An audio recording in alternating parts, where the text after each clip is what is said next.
Hey guys, for this week's video we're heading over to Chesterton Windmill to try and take a picture around sunset. It's a site that I haven't been to before, and with a bit of luck I'll show you a nice shot on screen now.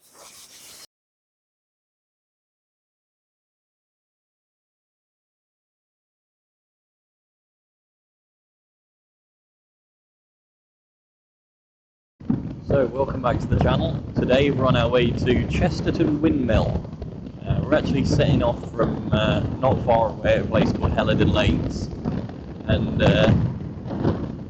it's a lovely evening, and it's a place I've not been to before, so I'm quite looking forward to this one. It's a windmill with a bunch of stone arches at the base of it, and it looked like it would take a good shot, especially if there's a nice sunset, and it could be tonight. One of the things you look for with a sunset is cloud cover. Not solid cloud, but some cloud to give it texture and shape. And tonight we seem to have the best of both. So I'm hoping we get a nice sunset. The other thing you can look for is low humidity, but I'm not actually sure what the humidity is tonight. I've been inside all day at an event.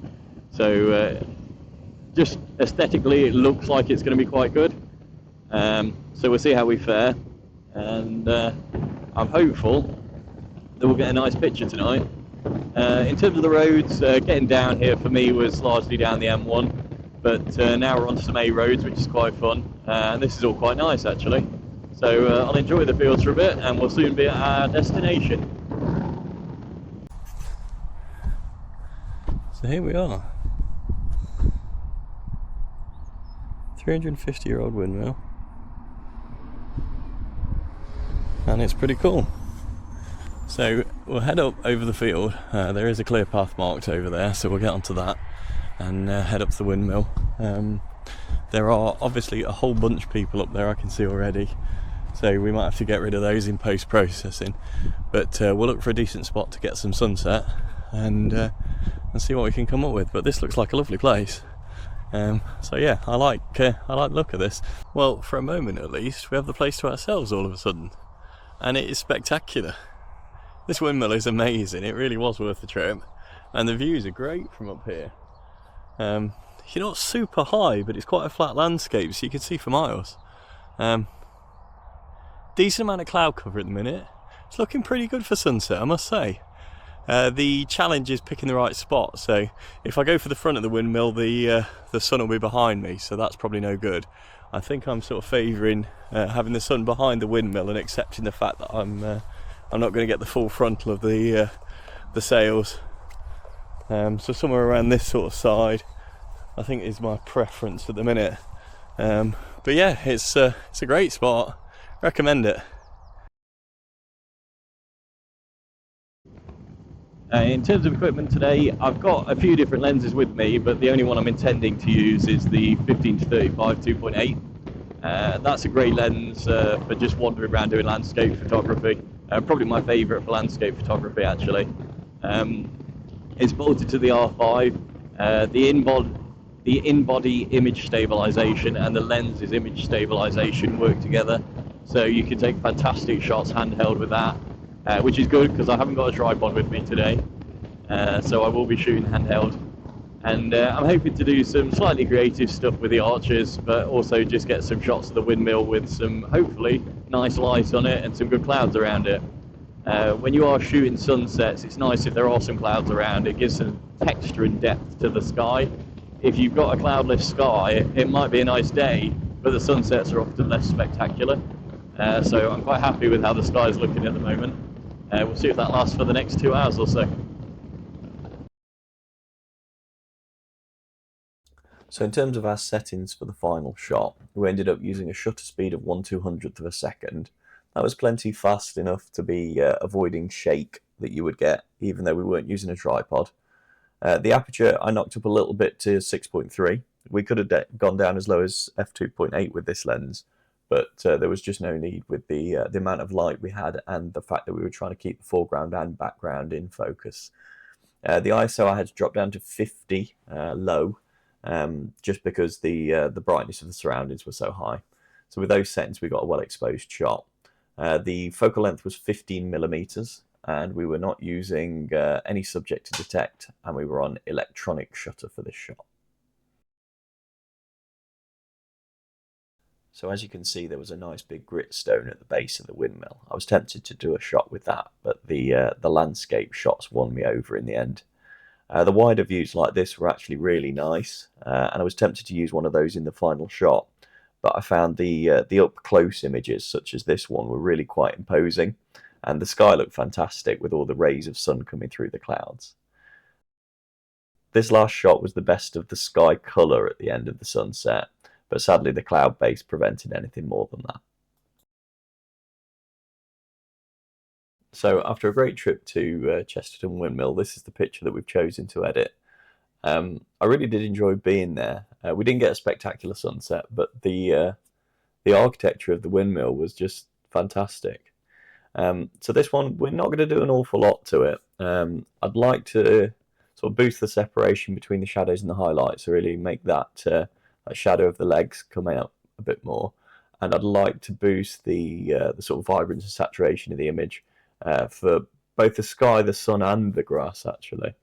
So we'll have a play with that. So we'll start with contrast. So image adjustments, brightness and contrast. And I will create a new layer for this, just so we can see the changes we make. And I'm going to increase the contrast, and I'm looking at the shadows and how it affects them.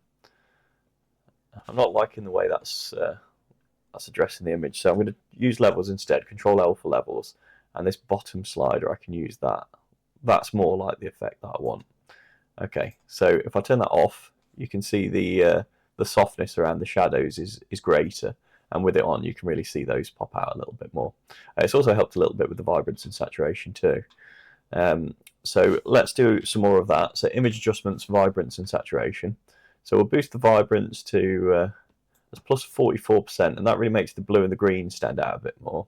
The saturation will go up a small amount. Okay, so that's maybe not quite that far. 23%, so about half as much. That's okay.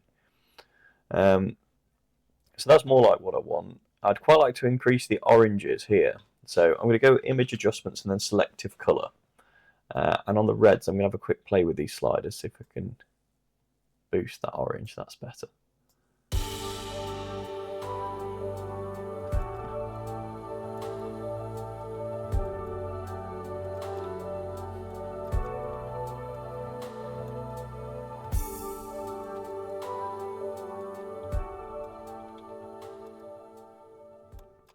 Okay, so the before and after. As you can see, with the selective color, we've been able to really pull out the colors a lot further, which is nice. In terms of the framing of the image, I do quite like it. I'm not sure what to do with this wall in the foreground here. I sort of wish I'd shot with a bit more of it in, because then I'd be inclined to leave it. But then I was in danger of chopping off the top around the sails here, which I didn't want to do. The shot is bullseyed at the minute. It's pretty well in the center of the screen. I can reframe it with something like this, but then I quite like having the wall in there. Could move it onto the rule of thirds, go the other way, which is probably a better aesthetic actually. Could we lose the wall? Probably could. Don't know if I want to. Let's see what it'd look like. That's not bad actually. What if we kept it in?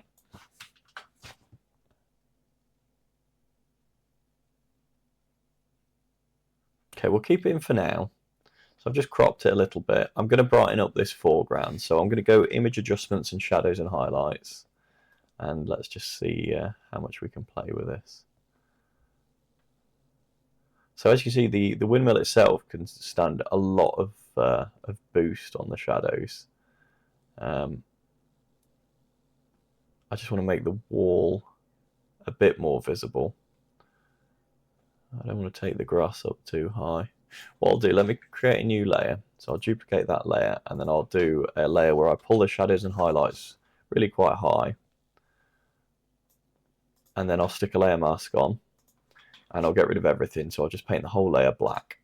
I'll then move back to a brush with a white colour so I can paint through the mask.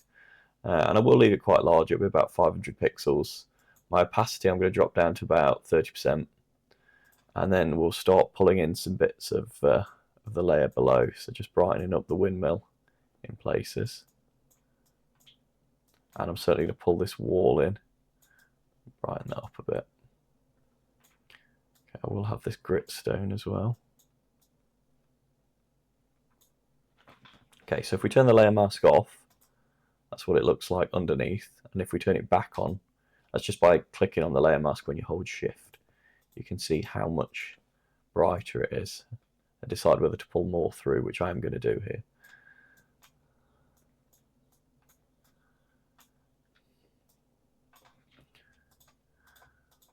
Seeing if there's anything else I want to bring through.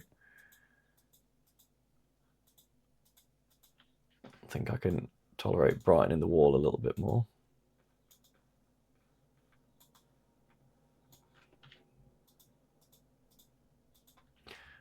Let's see if I can brighten these fields a little bit. That's quite nice.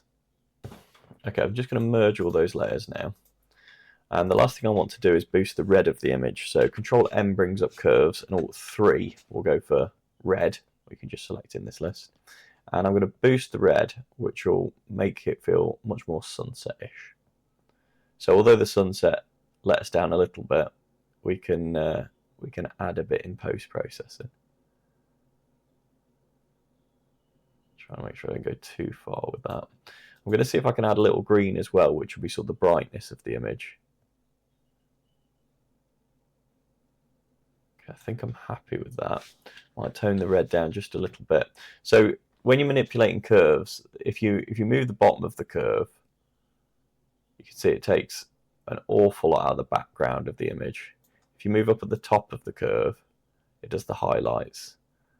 And you can put points along the curve so that you can adjust bits in the middle and have all sorts of effects on it. If you don't like your points, just grab it, drag it off the screen, and it will be gone. And then you're back to normal. So we're boosting at the low end.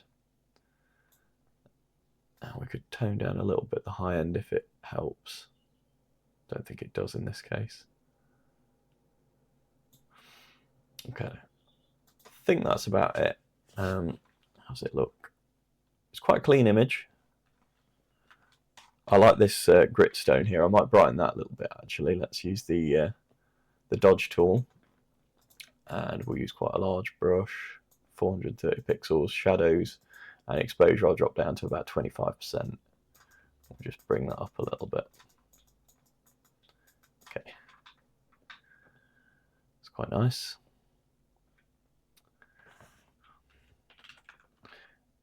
And I'll see if I can pull down the brightness of these clouds a little bit as well. So image adjustments and shadows and highlights. We'll do nothing shadows, but we'll just pull the highlights down a little bit. Now that is going to really make that vibrance stand out in the sky. So I might drop the color correction down a little bit for that. Okay, so that's -50 on the color correction, 5% on the highlights. Okay, before, after. Okay, I think I'm happy with that. I think I'll call that the image. So I hope you enjoyed that, guys. It's nice when you go to a new spot and find it to be as good as this. I would recommend it for a trip. If you've enjoyed the video, please do like and subscribe, and I'll see you at the next one.